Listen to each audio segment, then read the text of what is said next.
मैं डॉक्टर रमेश शुक्ला एक बार आपका फिर से स्वागत करता हूं आपके अपने online educational platform the Lucknow study station पर। ये क्लास आपका संख्यात्मक योग्यता का मैथ का चल रहा है और अभी तक आपके काफ़ी टॉपिक कंप्लीट हो चुके हैं। आपके सामने जो टॉपिक लिखा है ये एलिगेशन है और एलिगेशन का मतलब मिश्रण होता है। ये हमारे सिलेबस में नहीं है।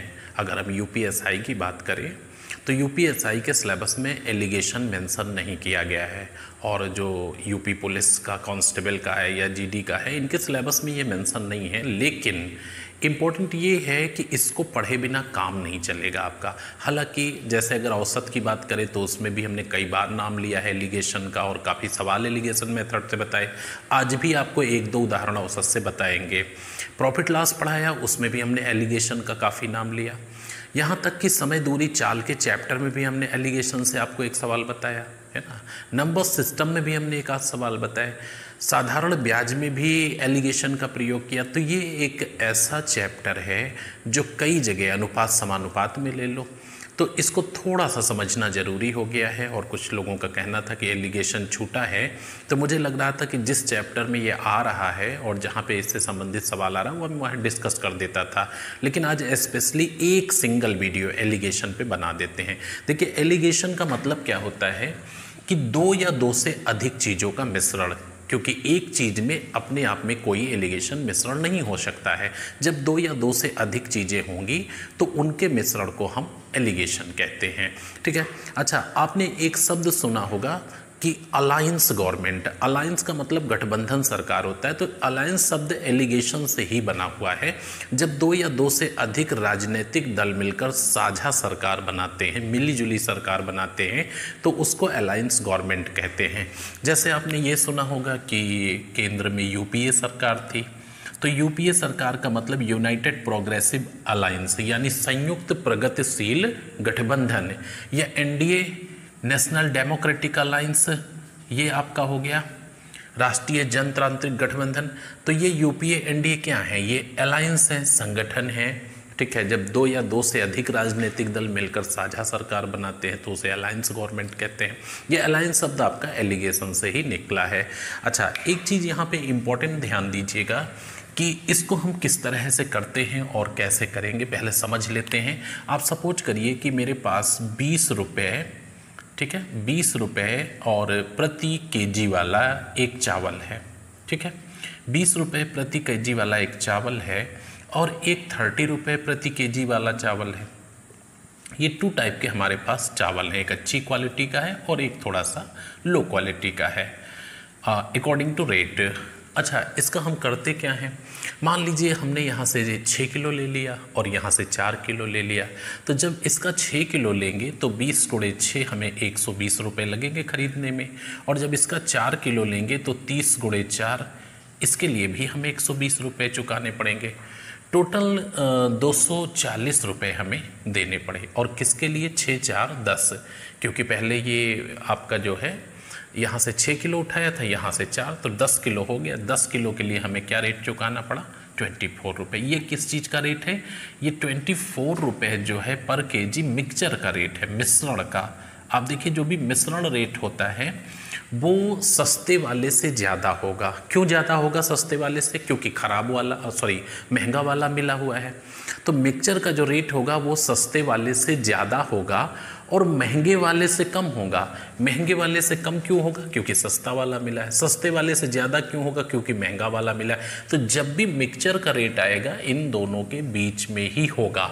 अच्छा, अभी जब आप 24 रुपये पर केजी बेचोगे और इस रेशियो में इसको मिलाओगे तो ना आपको कोई प्रॉफिट होगा ना लॉस होगा, क्योंकि मिक्सचर पे कोई रेट चीज़ बेचने पे मिक्सचर करके ना तो हमें लाभ होता है ना हानि होती, वो हमारी सिर्फ लागत होती है। अब अगर ये सवाल की बात करें तो यहाँ पे कहा गया है कि अशोक के पास 60 रुपये प्रति किलोग्राम वाला और 85 रुपये प्रति किलोग्राम वाला दो प्रकार का गेहूँ है। इनके मिश्रण को वो 84 रुपये प्रति किलोग्राम की दर से बेचकर 20% का लाभ कमा रहा है। तो किस रेशियो में मिक्सचर किया गया है? ये आपके यूपीएसआई 2017 का सवाल है, प्रॉफिट लॉस के अंतर्गत है। इसको देखिए हम आपको बताते हैं कि कैसे करेंगे। आपको हमने बताया कि जो मिक्सचर होता है, मिक्सचर की जो कॉस्ट होती है, जो लागत होती है, वो इस उससे यदि ज़्यादा पे बेचेंगे तो सर्टेन लाभ होगा, उससे कम पे बेचेंगे तो लॉस हो जाएगा। और यहाँ 84 रुपये में बेचकर वो 20% लाभ कमा रहा है। इसका मतलब कि जो 84 रुपये हैं ये अकॉर्डिंग टू सेलिंग प्राइस 120% है, तो कॉस्ट क्या होगी 100% होगी। और इसको कैलकुलेट कर देंगे तो 70 रुपये आ जाएगा पर केजी। ये मिक्सचर की कॉस्ट हो गई। अब आप देखिए कैसे करते हैं। जो फर्स्ट टाइप का आपके पास गेहूँ है वो 60 रुपये प्रति किलोग्राम है और जो सेकेंड टाइप का गेहूँ है वो 85 रुपये। बट आपका जो मिक्सचर रेट है वो 70 रुपये पर केजी है। ये नहीं रखेंगे, ध्यान रखिएगा, ये सेलिंग प्राइस है ना कि मिक्सचर की लागत है। और सेलिंग प्राइस विद प्रॉफिट है, जाहिर सी बात है कॉस्ट कम होगी। अब आप इसको राइट से जब घटाएंगे तो लेफ्ट में लिख लेंगे और जब लेफ्ट से घटाएंगे तो राइट में लिख लेंगे। अच्छा, घटाते कैसे हैं? ऐसे 45 डिग्री पे एक मोटा मोटा आइडिया लीजिए और इसकी जो क्वांटिटी रेशियो निकलता है वो इस तरह से बिल्कुल वर्टिकल यानी 90 डिग्री पे घटाते ऐसे हैं 45 पे, और क्वांटिटी रेशियो जो निकलता है वो 90 डिग्री का माना जाता है। मतलब इसके नीचे वाला ये माना जाएगा, इसके नीचे वाला ये। और माइनस कैसे करेंगे? ऐसे करेंगे माइनस आप, तो इसमें से ये चला जाएगा तो कितना बचेगा? 15 बच जाएगा। और इसमें का अंतर जो होगा वो 10 हो जाएगा। 5 से कट जाएगा, 5 तिहाई 15 और 5 दूनी 10। 3 और 2 का अनुपात आ जाएगा, यानी जो 60 रुपये किलो वाला है वो 3 किलो है और जो 85 वाला है वो 2 किलो है। तो आपका जो सही आंसर हो जाएगा वो 3:2 का अनुपात हो जाएगा। अच्छा, इसी चीज़ को हम थोड़ा सा प्रूफ कर देते हैं। 3:2 के रेशियो में मिलाया गया है। जो सस्ता वाला है वो 3 केजी और जो महंगा वाला है वो 2 केजी। तो थोड़ा सा टाइम लेकर के इसको प्रूफ कर देते हैं, फिर आगे फ्लुएंट बताते हैं। आप देखिए 3:2 का रेशियो आ गया। अब इसको प्रूफ करते हैं कि क्या वाकई ये सही है। तो 3 किलो हमने सस्ता वाला लिया था, 60 रुपये किलो था, तो 180 पेमेंट किया होगा। और 2 किलो लिया था 85 वाला, ये महंगा था, यहाँ से हमने 100 कितना हो गया 70 रुपये, 170 रुपये पेमेंट कर दिया। टोटल क्वांटिटी 5 केजी हो गई, राइट। और टोटल अमाउंट हमारा कितना हो गया 8 7 15 यानी 350। तो 350 रुपये का 5 केजी है। 350 को अगर 5 से डिवाइड कर देंगे तो लागत हमारी निकल आएगी 70 रुपये पर केजी। अब अगर हम 20% लाभ कमाना चाहते हैं तो 70 रुपये के सामान को 120% पे बेच दें तो निश्चित रूप से 12 सत्ते 84 रुपये उसका सेलिंग प्राइस हो जाएगा। 84 रुपये ये सेलिंग प्राइस है एंड विद 20% प्रॉफिट के साथ था। तो ये एलिगेशन एक ऐसा चैप्टर कह लीजिए या एक ऐसी पद्धति है काम करने की। होता क्या है कि आपके पास 2 सामान है, मान लीजिए 2 सामान है और दोनों को 2000 रुपये में आपने खरीदा है। हो सकता है एक 1000 के हो सकता है 1500 500 के हो सकता है कि एक 1100 का हो, एक 900 का, कुछ भी हो। पहले को आपने लाभ पे बेच दिया। अगर पहली बात की बात करें वस्तु की इंडिपेंडेंट, मान लो एक कुर्सी है, एक मेज है, तो कुर्सी को आपने लाभ पे बेच दिया, मेज को हानि पे बेच दिया। लेकिन जो मिला जुला व्यापार रहा, वो मिला जुला जो व्यापार रहा उसमें नो प्रॉफिट नो लॉस रहा। तो नो प्रॉफिट नो लॉस का मतलब क्या है? जब दोनों व्यवसायों को मिलाया, कुर्सी का व्यवसाय प्लस मेज का व्यवसाय, तो जो उससे हुआ हमें वो 2000 रुपये ही रिटर्न हुआ, क्योंकि 2000 हमने लगाया था, 2000 रिटर्न हो गया, तो नो प्रॉफिट नो लॉस हो गया। बाय द वे 2% हानि हो गई तो रिटर्न वैल्यू क्या होगी 98%। No profit no loss then return value क्या हो गई 100%। और अगर 2% लाभ हो गया तो रिटर्न वैल्यू क्या हुई 102% हुई। तो इसी रेफरेंस में इस सवाल को समझते हैं। एक व्यक्ति ने 2200 रुपये में 2 मेज़ें खरीदी। उसने पहली को 5% के हानि पर बेच दिया और दूसरी मेज को 6% के लाभ पर बेचा। आपसे पूछा जा रहा है कि इस लेन देन में अगर ना लाभ हुआ हो ना हानि हुई हो तो प्रत्येक मेज का क्रय मूल्य क्रमशः होगा। अच्छा देखिए, सबसे पहली चीज़ जो फर्स्ट उसका टेबल था, फर्स्ट मेज थी, उसको उसने बेचा 5% हानि पर। तो 5% हानि का मतलब होता है किसी चीज़ की कॉस्ट 100% होती है, यदि हानि तो 100 माइनस होगा, लाभ तो 100 प्लस होगा। तो 5% हानि का मतलब रिटर्न वैल्यू 95% है। और दूसरी जो सेकंड वाली मेज थी उसको उसने 6% के प्रॉफिट पे, तो रिटर्न वैल्यू 106%। बट व्यवसाय में क्या हुआ, कह रहे ना लाभ हुआ ना हानि हुई, तो न लाभ हुआ ना हानि हुई, तो 100% यहाँ रख देंगे और राइट से घटाकर लेफ्ट में लिखेंगे, लेफ्ट से घटा करके राइट में लिखेंगे। तो इन दोनों का अंतर 6 हो गया और इन दोनों का अंतर 5 हो गया। इसका मतलब हानि पर बेची गई मेज 6 रुपये की है तो लाभ वाली 5 रुपये की है। दोनों की कॉस्ट क्या थी 2200 रुपये। अनुपातिक योग क्या 11 हो गया। क्यों अनुपातिक योग रख रहे हैं? क्योंकि टोटल कॉस्ट दी हुई है। अच्छा, आपको चाहिए हानि पर वाली तो इंटू 6, ये 1200 रुपये की है। और अगर आपको लाभ वाली चाहिए तो यहाँ पे क्या करेंगे, 5 रख देंगे और ये 1000 रुपये की आ जाएगी। तो आपका जो सही आंसर होगा वो 1200 रुपये और 1000 रुपये होगा। तो इस तरह से देखिए आप कितने इजी में और अच्छे में आंसर दे पा रहे हैं। बहुत सारे सवाल हैं जो इस मेथड से बहुत ही मज़े में हो जाते हैं। अच्छा, एक चीज़ और यहीं सुन लीजिए, अगर बाई द वे ये कहता कि 2200 रुपये में उसने 2 मेज़ें खरीदी, पहले को 5% हानि पर, दूसरे को 6% लाभ पे बेचा, इस व्यवसाय में उसे 1% की हानि हो गई, इस व्यवसाय में 1% की हानि हो गई, तो यहाँ पे 99 रखेंगे। और इस व्यवसाय में उसे 1% का लाभ हो गया तो यहाँ पे 101 रखेंगे। और ना लाभ हुआ ना हानि हुई तो यहाँ पे 100 रखेंगे। बाकी सारी चीज़ें एज इट इज़ हैं, कोई भी परिवर्तन नहीं होगा। तो मेरे ख्याल से बहुत अच्छे से समझ में आ गया होगा। आइए अगला सवाल देखते हैं। ये आपके सामने 2 नेक्स्ट क्वेश्चन लिखे हैं और ये साधारण ब्याज से है और आपका ये मिश्रण रख लीजिए, एलिगेशन रख लीजिए, अनुपात समानुपात रख लीजिए, जिस भी चैप्टर का समझ लीजिए। 14,000 रुपये को 2 भागों में बांटा गया है। पहले भाग को 6% की वार्षिक दर पे साधारण ब्याज पे, दूसरे भाग को 10% की वार्षिक साधारण ब्याज पे 1 वर्ष के लिए उठाया गया। एक व्यक्ति के पास 14,000 रुपये हैं, उसको वो 2 पार्ट में बांटता है। क्या पार्ट हैं ये हमें नहीं मालूम है, इसी को फाइंड आउट करना है। पहले पार्ट को 6% के रेट ऑफ इंटरेस्ट पे, सिंपल इंटरेस्ट पे, और दूसरे को 10% के रेट ऑफ इंटरेस्ट पे 1 साल के लिए उठा देता है। दोनों भागों से जो कुल ब्याज मिलता है वो 1160 रुपये है। तो 6% की दर पर उसने कितना पैसा उठाया। आप देखिए इस क्वेश्चन को पहले समझ लीजिए, उसके बाद हल करिएगा। मान लीजिए ये व्यक्ति P है, ठीक है, P है, ये मैं हूँ और मैंने 2 व्यक्तियों को, मेरे पास कुछ पैसे थे 14,000 रुपये, मैंने Q और R को उठा दिया। ठीक है, मेरे पास 14,000 रुपये थे, मैंने Q और R को उठा दिया। तो Q को कुछ पैसा दिया और R को भी, इसको मान लो P1 रुपये दिए, इसको P2 रुपये, इसको 6% के रेट ऑफ इंटरेस्ट पे, इसको 10% के रेट, 1 साल इसके लिए, 1 साल इसके लिए। अब देखिए हमारे पास से तो प्रिंसिपल 14,000 रुपये गया, ठीक है, 1 साल टाइम गया हमारे पास से, इसने कुछ ब्याज दिया, सिंपल इंटरेस्ट इसने कुछ दिया, कुछ सिंपल इंटरेस्ट इसने दिया, तो मिला करके टोटल जो इंटरेस्ट बना 1160 रुपये। तो ये 1160 इंटरेस्ट मिला किसको, 1160 रुपये मुझे मिला 1 साल में इस पर। तो किस हैसियत से मिला होगा ये तो नहीं मालूम, ये दर तो इसके लिए थी, ये दर इसके लिए थी, तो मेरे लिए क्या दर थी, जो मेरे लिए दर है वही तो मिश्रित दर होगी, सम्मिलित दर होगी। मतलब क्या है, हमने 14,000 रुपये उठाया, हमें 1160 रुपये ब्याज मिला है, आपको अलग दर पे दिया, आपको अलग दर पे, आपने कुछ ब्याज वापस किया, आपने कुछ, लेकिन मेरे लिए क्या रेट ऑफ इंटरेस्ट था ये आपको नहीं मालूम है। तो मेरे लिए क्या रेट ऑफ इंटरेस्ट था, पहले इसको फाइंड आउट करते हैं और जैसे ही सम्मिलित ब्याज की दर पता हो जाएगी एलिगेशन मेथड अप्लाई कर देंगे। आप देखिए दर बराबर क्या होता है, ब्याज गुणे 100, तो 1160 रुपये ब्याज हो गया, ब्याज गुणे 100 और बटे प्रिंसिपल कितना था, 14,000 रुपये था, इनटू टाइम 1 साल। सारे जीरो कैंसिल हो जाएंगे, 2 से काट दीजिए, 58/7%, ये हमारी दर है। इससे परेशान होने की ज़रूरत नहीं कि फ्रैक्शन में आ गया। अब क्या करें, तो इधर देखिए आपका जो 6% पे उठाया गया पैसा था और दूसरा 10% की दर पे उठाया गया पैसा था, ओवरऑल दर आपकी क्या हो गई, तो ओवरऑल हो गई 58/7%। अब क्या करेंगे, राइट से घटाएंगे लेफ्ट में लिख लेंगे, लेफ्ट से घटाएंगे राइट में लिख लेंगे, तो यहाँ हो जाएगा 10 माइनस 58/7 हो जाएगा और यहाँ क्या हो जाएगा 58/7 और माइनस 6।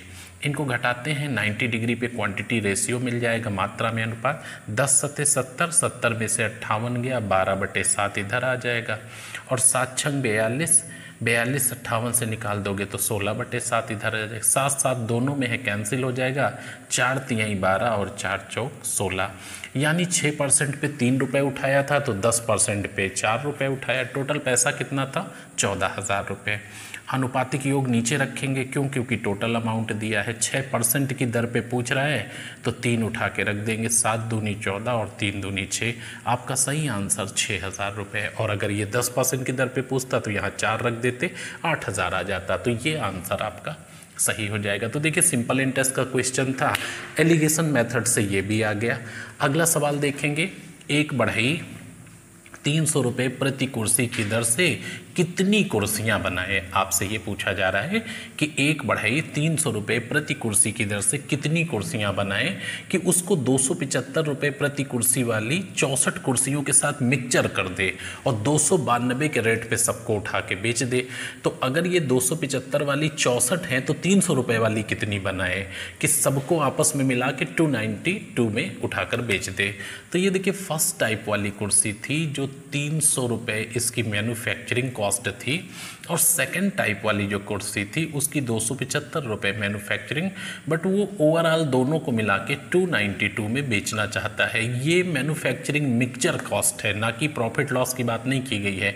तो राइट से घटाइए लेफ्ट में लिखिए और लेफ्ट से घटाइए राइट में लिख लीजिए। इन दोनों का अंतर क्या होगा, तो इससे इसको घटा दीजिए, कितना हो जाएगा, हाँ आपका 12 में से 5 चला गया 7 हो जाएगा, और 1 बच गया 17 आ जाएगा, और इससे इसको घटा दीजिए 8 आ जाएगा। इसका मतलब क्या है, अगर 275 रुपये वाली 8 कुर्सी आपने बनाई हैं तो 300 वाली 17 बनाई। आप कह रहे हो नहीं हमने 275 वाली 64 बनाई हैं, तो नीचे 8 रख दो। अब यहाँ अनुपातिक योग मत रख देना, यहाँ पे 275 वाली कुर्सियों की क्वांटिटी दी है, टोटल क्वांटिटी नहीं दी है। जब टोटल क्वांटिटी दी होती तब अनुपातिक योग रखते हैं। तो 275 दर वाली 64 कुर्सियाँ थी, आप कह रहे हो 8 हैं, तो 64 ही तो 8 है। यदि आपको चाहिए टोटल कुर्सियाँ तो जोड़ के 25 रख दो, टोटल पता चल जाएंगे। आपको चाहिए 300 वाली तो 17 रख दो, 300 वाली आ जाएंगे। आपको चाहिए कि 300 वाली 275 वाली से ज़्यादा कितनी है तो यहाँ 9 रख दो, आ जाएंगी। कम कितनी है तब भी 9 रख दो, दोनों का अंतर क्या है तब भी 9 रख दो। आप कैलकुलेट कर दो, 8 28 64 17 8 136 आ जाएगी। आपका सही आंसर होगा 136 कुर्सियाँ। अगर वो ये वाली बना देता है तो इसके साथ पिक्चर करके 292 में हम उसको सेल आउट कर सकते हैं। आइए नेक्स्ट क्वेश्चन देख। ये नेक्स्ट आपके सामने 2 क्वेश्चन लिखे हैं, ये परसेंटेज से और ये एवरेज से है आपका। किसी कस्बे की जनसंख्या 5000 है, अगले वर्ष पुरुषों की संख्या में 8% की और महिलाओं की संख्या में 2% की, तो पुरुषों की संख्या 8% बढ़ जाती है, महिलाओं की 2% घट जाती है। यदि संपूर्ण जनसंख्या में कोई परिवर्तन ना हुआ हो तो कस्बे में महिलाओं की संख्या क्या थी। आप देखिए इसमें जो महिलाओं की पॉपुलेशन है बढ़ कर के वो हो गई है, घट कर के हो गई है 98%, क्योंकि महिलाओं की पॉपुलेशन 2% कम हुई है और पुरुषों की जनसंख्या 8% बढ़ी है, तो ये पहले की अपेक्षा 108% हो गई। बट कह रहे हैं कि पॉपुलेशन में कोई परिवर्तन ही नहीं हुआ, ओवरऑल महिला पुरुष में कोई परिवर्तन नहीं हुआ है। तो राइट से घटा करके लेफ्ट में लिख लें और लेफ्ट से घटा करके राइट में लिख लें। ये इधर मेल हैं और ये फीमेल है, तो इन दोनों का अंतर क्या आ जाएगा, 2 आ जाएगा, और इन दोनों का अंतर क्या आ जाएगा, 8 आ जाएगा। आपका जो क्वांटिटी रेशियो निकलेगा ये निकलेगा 1 और 4 का अनुपात। अब टोटल जो पॉपुलेशन थी वो 5000 थी, तो अनुपातिक योग नीचे 5 हो जाएगा। महिलाओं की जनसंख्या पूछ रहे 4 रख दीजिए, आपका आंसर 4000 आ जाएगा। तो बिल्कुल एंट्री लेवल का क्वेश्चन था, डी आंसर सही होगा। अति सामान्य साधारण सा प्रश्न था। अगला क्वेश्चन है, एक विद्यालय में कुल 540 परीक्षार्थी के औसत अंक 35 हैं। अगर पास छात्रों की बात की जाए तो उनके औसत अंक 39 है, अगर फेल छात्रों की बात की जाए तो उनके औसत अंक 15 हैं। विद्यालय में फेल छात्रों की संख्या क्या है, तो एक तरफ हम लिख लेते हैं पास होने वाले बच्चे, दूसरी तरफ फेल होने वाले। जो पास होने वाले हैं उनका जो एवरेज अंक है वो 39 है और जो फेल होने वाले वो 15 है। बट ओवरऑल अगर सभी का देखा जाए तो 35 है पूरे विद्यार्थियों का। तो राइट से घटाएंगे लेफ्ट में लिखेंगे, लेफ्ट से घटाएंगे राइट में लिखेंगे। इन दोनों का अंतर 20 है और इन दोनों का अंतर क्या हो जाएगा, 4 हो जाएगा। अच्छा, 90 डिग्री पे क्वांटिटी रेशियो निकालेंगे, 4 एकम 4 और 4 पंचे 20। अगर पास बच्चों की संख्या 5 है तो फेल की 1 है। टोटल बच्चे कितने हैं, 540, 540 है, तो अनुपातिक योग रखेंगे नीचे 6। आपको फेल बच्चे चाहिए तो 1 रख दीजिए, अगर पास चाहिए तो 5 रखिए। अगर पास बच्चों की संख्या फेल से ज़्यादा कितनी तो 4, या फेल की पास से कम कितनी है तो 4। तो 6 9 54, यानी आपके 90 बच्चे फेल हो गए हैं। आपका सही आंसर कौन सा है, डी आंसर सही है। आइए नेक्स्ट पे, ये आपका नेक्स्ट क्वेश्चन है 7 और 8 नंबर, देखिए इनको। दो बर्तन ए तथा बी में रखे दूध और पानी के मिश्रण का जो रेशियो है वो 5:3 और 2:3 है। इन्हें किस अनुपात में मिलाया जाए कि प्राप्त नया मिश्रण जो है उसमें दूध और पानी इक्वल क्वांटिटी में हो, यानी समान मात्रा में हो, या 1:1 का अनुपात हो, या 50-50% हो। ये सवाल काफ़ी अच्छा है और बहुत ज़्यादा पूछा जाता है। देखिए, इसको करने का सबसे बेस्ट तरीका आपको बताते हैं। यहाँ पे ये अगर हम सबसे पहले जो है लेकर के चलते हैं, आप पूरा डायग्राम बनाकर बताते हैं ताकि अच्छे से समझ में आ जाए। इस तरह के काफ़ी सवाल पूछे भी गए हैं। ये दो बर्तन हैं, ठीक है, ये ए बर्तन है और ये बी है, और इसमें है क्या, तो मिल्क और वाटर इसमें भी है और मिल्क और वाटर इसमें भी है, स्टार्ट में लिख लेते हैं। दूध पानी का मिश्रण है। तो पहले में 5:3 का है रेशियो और दूसरे में 2:3 का है। पूछा जा रहा है किस रेशियो में इन्हें मिलाया जाए कि समान अनुपात हो जाए, जो नया मिश्रण बने उसमें समान अनुपात हो जाए। तो नया मिश्रण कौन सा बनेगा, ये बनेगा, इसमें डाल दिया। तो एक चीज़ तो कंफर्म में है कि जो सी बकेट होगी इसमें भी आएगा तो दूध पानी ही, लेकिन रेशियो क्या होगा ये इम्पॉर्टेंट है। अच्छा, करने का आप तरीका देखिए, दो तरीके से बताएंगे, दोनों तरीके ध्यान से देखिएगा। ये चाहते क्या हैं कि इसमें जो रेशियो जनरेट हो वो 1:1 का हो जाए, समान मात्रा में दूध और पानी बराबर हो जाए, ठीक है। तो किस रेशियो में मिला दें, आप ध्यान से देखिएगा। ये टोटल कितने अंश हैं, ये दूध के हैं, ये पानी के टोटल 8 अंश है ना। 8 अंश में दूध कितने हैं, 5। 8 अंश में 5 दूध के हैं। हम पहले सब दूध लेके चलेंगे।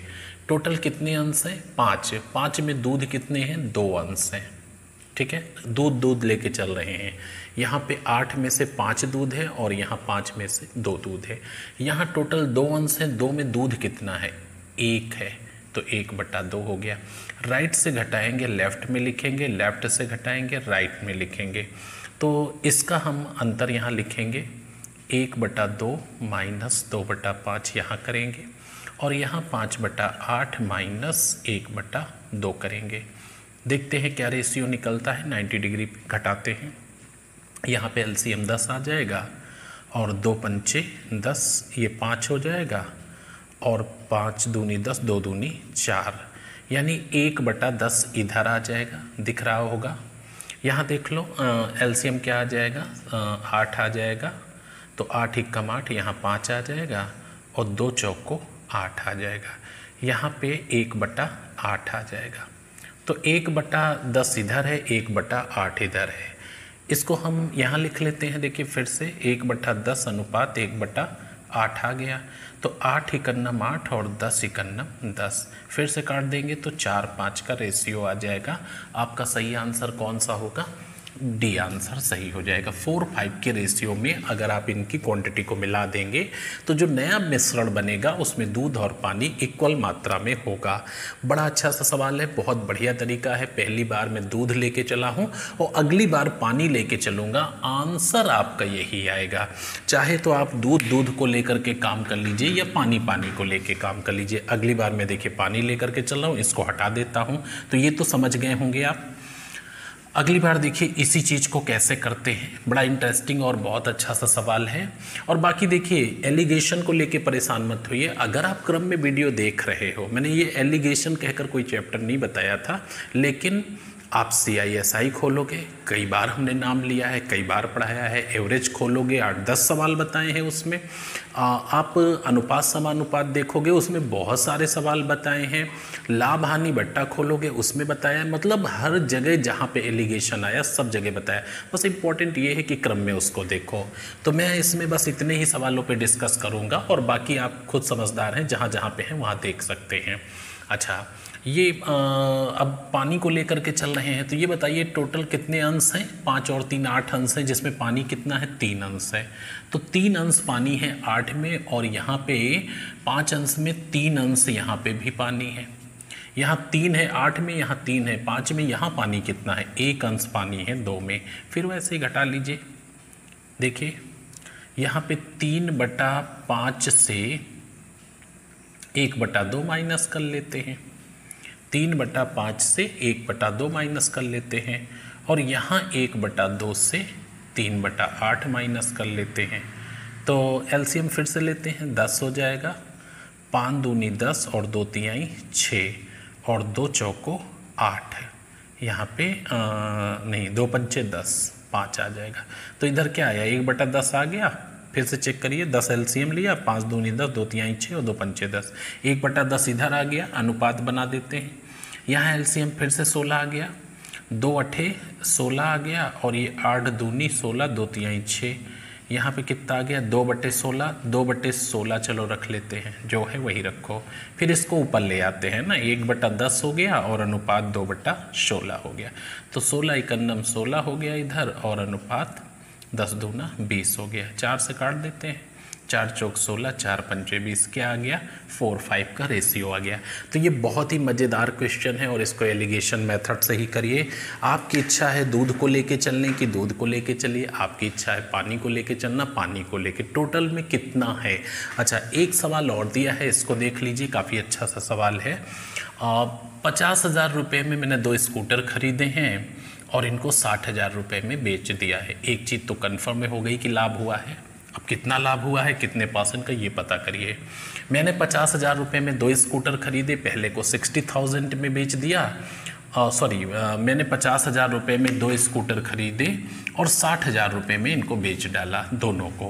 पहला स्कूटर में 12% का लाभ हुआ है और दूसरे स्कूटर पर 32% का लाभ हुआ है।